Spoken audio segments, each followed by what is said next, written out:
Man. So it's looking like Ryan Clark done got himself in some big trouble, man, for this Kyren Lacy situation that he has spoke about live on ESPN. And I would like to highlight what Ryan Clark said that got him in some trouble and break this thing down for you guys, because it got to the point where he had to come out and publicly apologize on ESPN Airways. And this is just to try to avoid a lawsuit, right?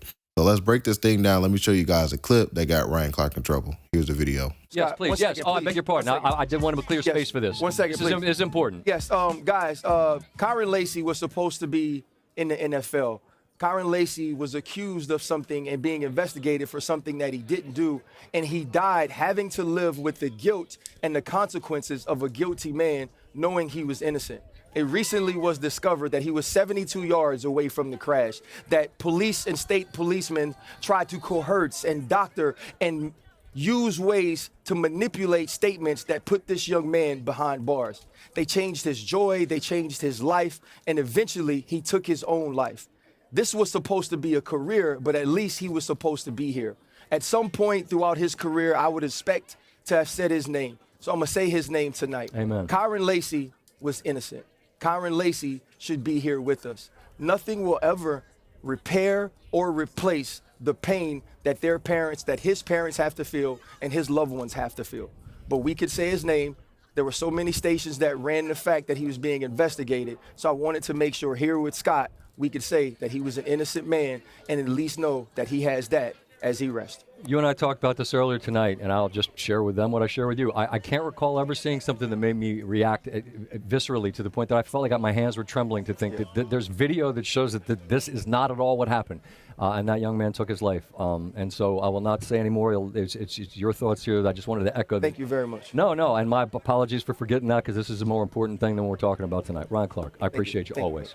Okay, so that's what Ryan Clark said on SportsCenter. And I would like to highlight the news video of the Kyren Lacy situation, the reason why Ryan Clark had came out and said those things on SportsCenter. Yeah, so what you'll see is in the top left of the screen, you're going to see multiple cars just making their way south to Thibodeau, coming from Battery. At some point in time, you're going to see the collision, which we're going to know is vehicle number 2 from oncoming traffic colliding with the vehicle of Mr. Hall. You will see another vehicle come to a stop, and then you'll see Kyren Lacy come to a stop. So as we've seen the video, it looks like the impact happens, and then Kyren Lacy is behind him. How far away was he from there? Well, yeah, that's the beauty of the investigative report that I now have my hands on. We know from data that Kyren Lacy did, in fact, pass 4 cars. There's no disputing that. Further north, Kyren Lacy passed 4 cars. However, he was back in his lane of travel, 92.3 yards. Back in his lane, behind Mr. Hall. At the time of impact, he's 72.6 yards behind the vehicles at the time of impact. Keyword, behind the vehicles. That is not how this story was ever painted. Never. So I want to show you guys that news clip to just help put everything into context better for you guys. And Ryan Clark even slipped up even worse on his own podcast, that which he could probably get sued for, when he had called out the officer by name. It was already sad and tragic when I thought he died under the weight of handling the guilt that he unknowingly played a part in someone losing their lives. It's even more tragic that I know he died as an innocent man who knew he was innocent, but was dealing with the consequences of someone guilty of what he had been accused of. And let's be clear, Kyren Lacy is innocent, but on December 17th, 2 people lost their lives. Obviously, Herman Hall, and condolences and prayers to his family, because this man fought in 2 Vietnam wars, and the very thing he fought for, right, which was the rights and the privileges and the due diligence of the courts as it pertains to American citizens, didn't even happen in his death. They didn't even honor him that way. It was true lies. It was true railroading. It was true framing. It was Tyler Werner, the state police, who was coaching witnesses into telling them or into saying that it was Kyren's car involved in the crash. All he saw was a young black man, right? He didn't see Kenny, and he didn't see Candace's son. He didn't see a brother. He didn't see a teammate. He didn't see a boyfriend. He didn't see somebody who truly was a part of the community. So they stole his joy, they stole his career, and eventually they took his life.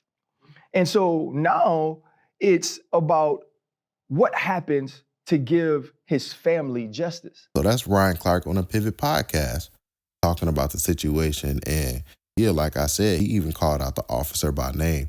And that's not a good look when now you're sitting here publicly apologizing for what you said about the Kyren Lacy situation, for what you said about it on ESPN, man. So let me show you guys the public apology, what Ryan Clark said now about the Kyren Lacy situation, guys. Let's check out Ryan Clark's apology live on ESPN. Here's the clip right here. Be sure to hit that like button for me if you haven't already. That helps this YouTube channel continue to grow.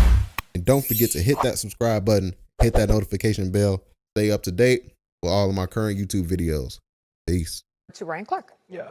So I've never really had much trouble expressing anything. This has been more difficult because I know that people are hurting, right? 2 lives have been lost. Herman Hall, a man who spent his life in service of other, and Kyren Lacy. He's just a young man who I wish I could tell how much he had to live for. My heart absolutely breaks for both of them, their families, and their loved ones. On Monday night's Sports Center, I addressed the horrific car crash that took Mr. Hall's life, and also the subsequent tragic events that led to the death of Kyren Lacy. In full transparency, y'all, I knew Kyren Lacy personally, but nothing matters to me more than the truth. I always strive to do my best to mix authenticity with the most complete and up-to-date information available. I failed to do that on Monday night based on the subsequent evidence that has been released by the Louisiana State Police Department. I set the highest standards of fairness and, most importantly, righteousness in my work. I didn't meet that standard. But since I've spoken to Kyren's representation at length, and I've also reached out to a representative at the state police office just to have a conversation. They informed me this morning that because it's ongoing litigation, they actually can't divulge anything else. It's always important to me that I gather all factual and important information to provide the complete story. That's a responsibility that I do not take lightly. And when discussed in real time on Monday evening, I failed to do so. And for that, I apologize. Late last week, the attorney for former LSU football player Kyren Lacy released a video challenging the version of events Louisiana State Police used to cite Lacy in a December auto accident which claimed the life of 78-year-old Herman Hall. On Tuesday, state police released a video and records defending their initial findings that alleged Lacy's operation of the vehicle created a chain of events that resulted in the crash that claimed Hall's life. Lacy's car is seen moving at a high rate of speed in the wrong lane just prior to the incident. Lacy faced several charges, including felony negligent homicide, but died by suicide days before a grand jury was set to convene, meaning his guilt or innocence will not be tried in a criminal court. The one certainty here is that this was a senseless tragedy in December, and it's magnified by a second life lost in April. I apologize for the incomplete reaction that aired on this show on Monday night.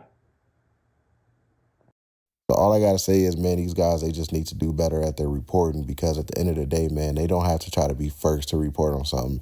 When ESPN put the news out, it's going to get the views it's going to get. So yeah, that's it for today's video, guys. I would love to hear your thoughts about today's video. Don't forget to get in the comment section. Don't forget to hit that like button if you made this far in the video. Don't forget to hit that subscribe button as well. Catch you guys on the next one, and we out, guys. Peace.